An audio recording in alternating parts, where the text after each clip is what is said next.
Assalamualaikum warahmatullahi wabarakatuh. Kali ini kita membahas wudhu menggunakan spray. Ini tiba-tiba ramai di beberapa perbincangan dan pembahasan teman-teman kita.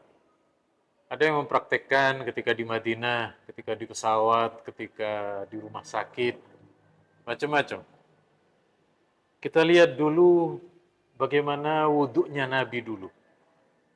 Dalam riwayat Imam Abu Dawud, Sayyidina Ali hendak mengajarkan tata cara berwudu kepada sepupu beliau, yakni Ibnu Abbas.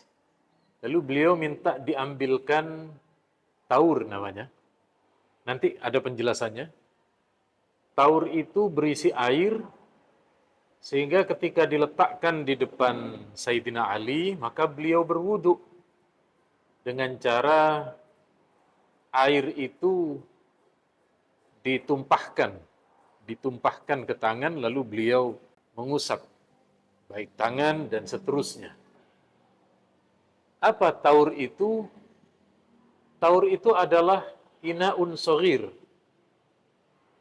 Dia adalah wadah kecil yang memuat ukuran satu mud air. Satu mud air yang kira-kira ketika Sayyidina Ali mempraktekkan wudhunya Nabi itu terisi satu genggam tangan. Jadi ditumpahkan ke tangan lalu diwudhukan. Dan kita tahu ukuran satu mud itu besar. Ya. Ukuran satu mud itu sekitar 8 cm, di muk bagian atasnya, di bagian bawah sekitar 9 cm, tingginya 9 cm. Kemudian berikutnya, ini penjelasan dari Imam Nawawi.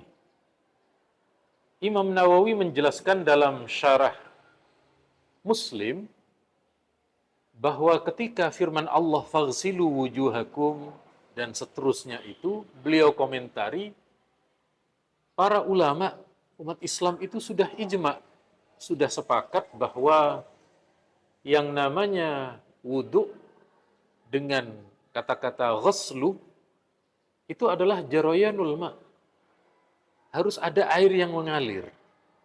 Harus ada air yang mengalir. Kalau cuma sekali semprot 2 kali, ini masih masuk, masih kategori mengusap. Dan ini menyalahi ijma. Tidak hanya menyalahi ijma, menyalahi praktek yang dilakukan oleh Nabi.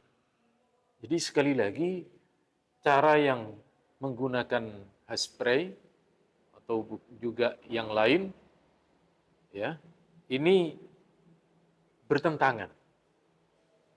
Ini yang sering dipakai ya.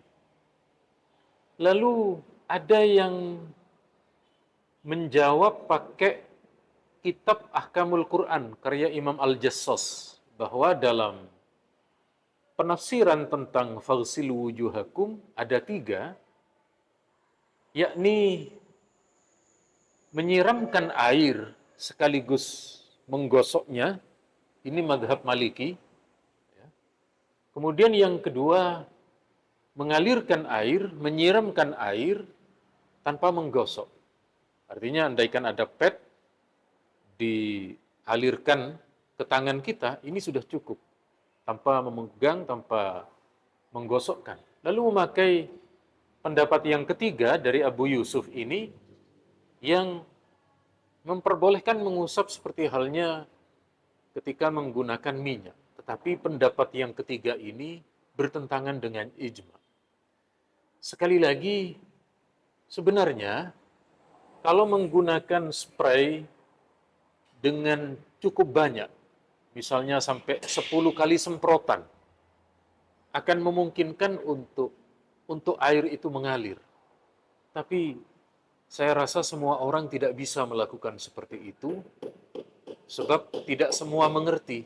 Justru khawatir nanti hanya sekedar air yang tidak sampai mengalir, yang hanya